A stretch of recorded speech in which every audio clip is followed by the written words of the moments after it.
Good evening. The country's top law officer has criticised the pace of Police Scotland's investigation into the disgraced brain surgeon Sam El-Jamel, who harmed hundreds of patients in his care. Lord Advocate Dorothy Bain KC says the probe, launched 7 years ago, hasn't progressed as it should. Police Scotland say its investigation is extremely complex. Louise Cowie reports. Sam El-Jamel was head of neurosurgery at Ninewells Hospital in Dundee until 2013, when he was suspended. Prior to that, he'd harmed around 200 patients and left some with life-changing injuries.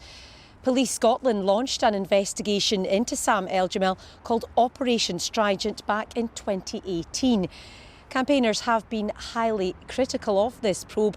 Some have gone so far as to say that former patients could die before it concludes. Jules Rose, who had a tear duct removed instead of a brain tumour by Sam El-Jamel, wrote to Lord Advocate Dorothy Bain KC to highlight these concerns. She's now had a reply. Dorothy Bain says she fully accepts the concerns over the 7 years the investigation has taken and adds, "I agree that this timescale is far too long." She goes on to acknowledge that the case is unique in Scottish legal history, given the number of patients affected, but then adds, however, on any view, this investigation has simply not progressed as it should have. Well, earlier we spoke to Jules to get her reaction to the response that she's received. It was not the response that I was expecting. However, communications to date have been less than desirable, so it's welcoming to actually have some form of vindication that the length of time that this inquiry has been taking is not acceptable. Police Scotland have said that the investigation is an extremely complex and protracted one, and that extensive inquiries remain ongoing. Dorothy Bain KC says she's met with police officials to ensure that this investigation is prioritised. Now, it's running at the same time as a public inquiry into Sam El-Jamel, which was announced last September. Dorothy Bain has invited campaigners to meet her in the new year to discuss their concerns in person. Louise Cowie there. Two men from Argyll who attempted to smuggle more than £40 million worth of cocaine into the UK have been jailed. They were arrested after the drug was found in a van outside a hotel in Yorkshire in May. Our news correspondent Jamie McIver has more. Mark Moran from Ardrishig, seen here on the left, and Daniel Livingston from Campbelltown are tonight in jail.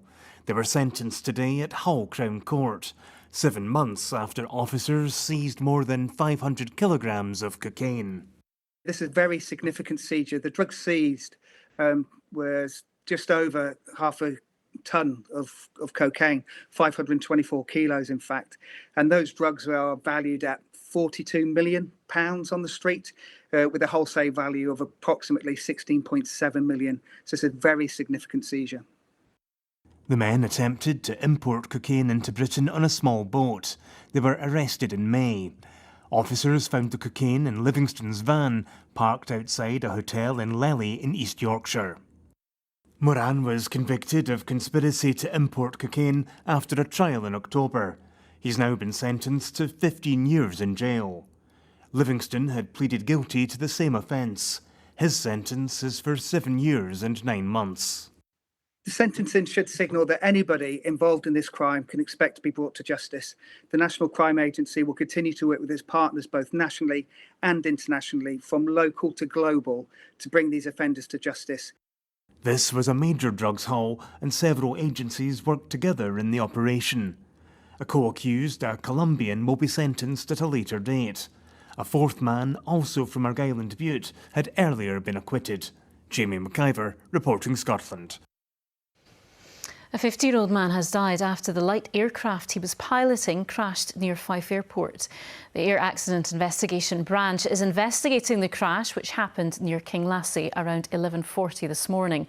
No one else was injured in the incident. A serving police officer and a former officer are among 4 people who've been arrested and charged following an investigation by Police Scotland's anti-corruption unit. A police spokesperson said 3 men and a woman were arrested on Wednesday. They've been charged and released from custody. BBC Scotland News understands the serving officer is currently suspended, while another of the men has resigned from the force. A 16-year-old boy is being treated in hospital for stab wounds after being attacked by a gang of youths in Edinburgh. Police say the motive for the stabbing, which happened in Stenhouse Avenue West around 9 o'clock last night, isn't known. Officers have been carrying out door-to-door inquiries and are gathering CCTV footage. Highland's businessman Alan Savage has once again stepped in to keep Inverness Cally Thistle Football Club afloat, addressing what's described as a significant funding gap. Administrators BDO also confirmed there's interest from 15 parties in the League One club, including a foreign investor who they spoke to last Thursday. The club has a significant funding gap to the end of the season. Pleased to advise that Alan Savage has again agreed to support this, which gives us stability and a period of time to pursue the sale. The commitment from Alan is significant. I don't think that should be underestimated. And again, I would encourage the local community to try and come forward and help in whatever small way you can to assist Alan in the funding requirement. OK, now let's get that Christmas forecast with Christopher. Hello. Hi, it looks grey rather than white, Laura. Thanks very much indeed. Good evening to you. It will be mild, though. Today has been pretty grey, hasn't it? Lots of cloud around with some outbreaks of rain, and that continues into this evening and overnight. The rain heavy for a time in the far north and the Northern Isles and continuing across the Highlands, drifting eastwards. Temperatures at their lowest right now, really, around 4 to 9 Celsius, but by the end of the night, those temperatures will recover with milder air moving in, and then it's with us for the next few days.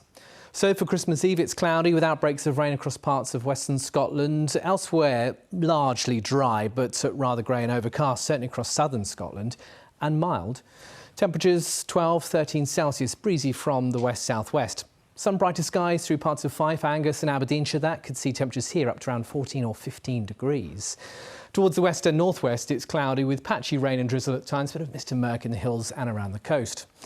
Into Christmas Eve night, and once again it's cloudy with spots of light rain or drizzle, and it's a similar picture really looking ahead towards Wednesday, Christmas Day. High pressure situated towards the southeast, low pressure to the north, and this weather front bringing some wet weather towards parts of the far northwest Highlands in towards the Hebrides and Orkney. Elsewhere cloudy, a few brighter glimmers, the best of the sunshine on Christmas Day likely through parts of Murray and Aberdeenshire. Once again mild. Boxing Day is similar. That weather front just pushing southwards, some patchy rain in towards the central lowlands and the south. Elsewhere cloudy, a bit cooler, 8 to 11 Celsius, the afternoon high. That's the forecast for now, Laura. Thank you, Christopher. And that's it for now. I'm back with the late news at 10:30. Join me then if you can. In the meantime, from all of us here, enjoy your evening. Good night.